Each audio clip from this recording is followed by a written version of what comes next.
Right, so for this rig, we are going down the shallow route. First sort of shallow route of the year, first shallow rig of the year.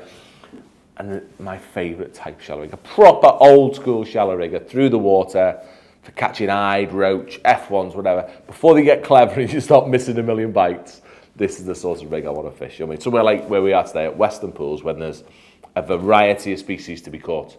I mean, a traditional old style, strung out, lovely, fish it properly shallow rig, that's what I'm going to make for you now. So and we have pretty much the perfect float within the range, a little diamond. It used to be popular back in the days when we all used to fish shallow without overshotting. This is the sort of style of float we use. This or a chanty style float were absolutely perfect. And say, what we're using this, what have I got? A 0.2 I'll put in this case, one of our F1 shallow rigs. I'd make it in a 0.1 or a 0.2, depending how much shot I want. Today we're going to make a 0.2. It's a bit more versatile for probably fishing between, what do I want to fish a 0.2 between? 12 inch and 16 inch. I'll probably go to a 0.1 if I was fishing any shallower than that. So yeah, 12 to 16 inch, absolutely perfect. And it's all about being delicate, and the finesse is important. And this is going back to having a nice line that doesn't affect my bristle too much. Yeah, I'd love to be able to use a heavier line, like an 018 and 020 to make it more durable. But because it's such a delicate float, and it's such a short float as well, it's very, very susceptible to the wind. So I don't want that to happen. So by dropping down a lighter line to an 016 main line, it just makes it a little bit of a sexier, less interrupted rig than if you're using something a bit stronger. But still, 016, plenty durable enough to catch a boatload of F1s and eyed and whatever else has it. So I'm going to whiz him on. Same as always. Is that flush? That's nice and flush. 2 pieces of silicone for this one. Yeah, back to the 0.5mm silicone on this one. It's perfect for the slim carbon on that float. I'm just going to trim that. It just makes it a bit easier to get the silicone on. Say, first piece, what we're looking at, probably about 7 or 8mm. Second piece, just over 10mm, just so it covers the base of the float. It's absolutely easiest rig in the world to make this. Gauze me float, same as always, make sure that line isn't twisted as you put it on. I want it coming out the eye in a nice big loop like that. I'm making sure it's not twisted as my silicone goes on, because otherwise, as soon as I move that float, my line's going to go all damaged and curly. Then again, keep my silicone there, all bunched up at the bottom. So I do not move my silicone to the correct places until my float's in place. Yeah, it's less chance of it damaging the line. I want it to be as beautiful as it can possibly be. So I'm going to slide that up now all together, so you can see there's no damage whatsoever on that line. And I'm going to tie a loop just above where I put that silicone on, because that line could be a little bit damaged. Whiz that on. Give that a gauze. And as always, trim this as tight as I possibly can. Again, it's a nice slow falling light rig, so I don't want that little tag end to hold my hook length up ever. So it's really, really imperative that I get that as tight as I possibly can, obviously without upsetting the knots. Don't like that. Let me trim a little bit more off. Really need my glasses on for that bit. Right, so for your chance to win the rig, as always, you've got to give it away. Simply comment below on what bait I said I'd be using this rig with. So best luck to everyone, and the winner will be picked at random. Let's go into that tag end, and that is beautiful, ready to go.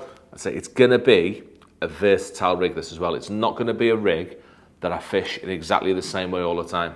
So when it comes to choosing whether you use shot or cubes, for me, cubes are 100% the way to go, because there may be an option I want to move them about. I may be pulling a bit harder as well, so there's less chance of them pinging off, but it's the movement element for me, it's massive.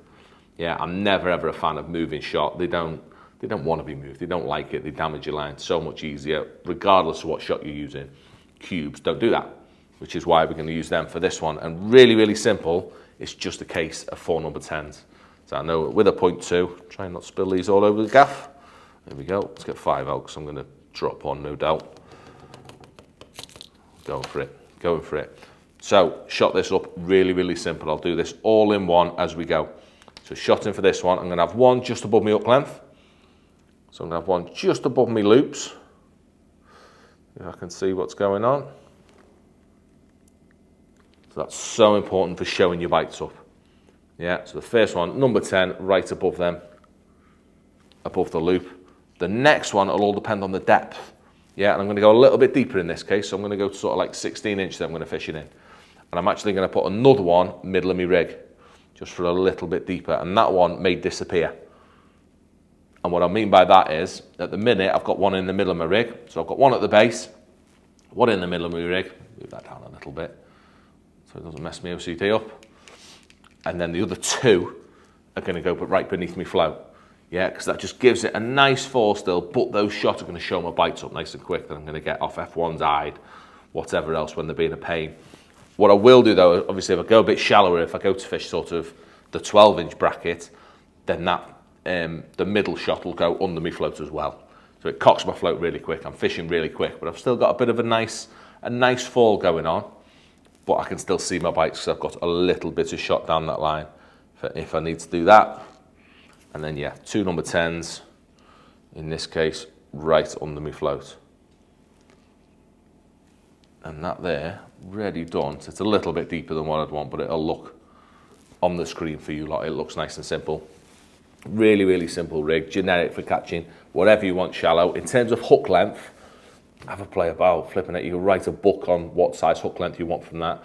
I think you want a bit of a waft for what I'm thinking of for F1s and hide, like this time of year, early season when they're still a bit stupid, when they're a little bit lower in the water, when you need a big length of line above you floating your pole. I'd probably go for like a 4 or 5 inch hook length on that. So in the summertime, you might want tiny hook lengths if you're really, really shallow, or a bit longer hook lengths if you're really, really deep. But say as a generic one for me, I'd whack a 4 inch hook length on that with a fairly light hook as well. Sort of like a 16 MXE5, something that's still light that's not going to interfere with the fall of the maggots too much. So last little tip. So we're going to leave ourselves a decent bit of line on this one. I'm not going to measure it out with turns on a winder. It's a shallow rig, we don't need to. That is about the most I'm ever going to fish above me float me pole. 3 foot, probably never even going to fish that. But something that is vital, and I'll actually put it on for you lot, once I've tied this loop, is with this rig, you have to fish with a proper back shot. Like, without a back shot, you just simply miss nearly every single bite that you ever get on it, which is the last thing we want. So I'm going to stick a couple of back shots on it for now, for whoever the lucky person that this rig is going to be used is. We need a number 8. I'll probably use 2 because I want a decent weight. It's likely that I'm going to have 2 foot of line in between me float me pole. So what I want to actually do is have the back shots really close, so sort of around here. So it's as if I've got a short length of line, but I haven't. I mean, so between me pole and me float is still going to be lovely and tight. If you can imagine me rig sitting like that, I'm going to hold me pole, so say 2 foot away out there, and I'm holding on to them back shots all the time, lovely and tight, but I'm responding to a bite nice and quick. And I can even move them closer. If it's not too windy, I might move them 4 inches away. But by holding them back shot there, you're responding to right bites really quick while maintaining a lovely stable rig that does exactly what you want it to do. So yeah, hopefully we'll get to use that soon before the overshotting comes into it. But for me, a beautiful shallow rig for catching many, many species on, and nice and versatile as well. It's a rig that you can move up and down, move your back shots up and down, and keep in touch with them fish without setting 3 million different rigs up at this time of year. So yeah, maggot shallow completed it.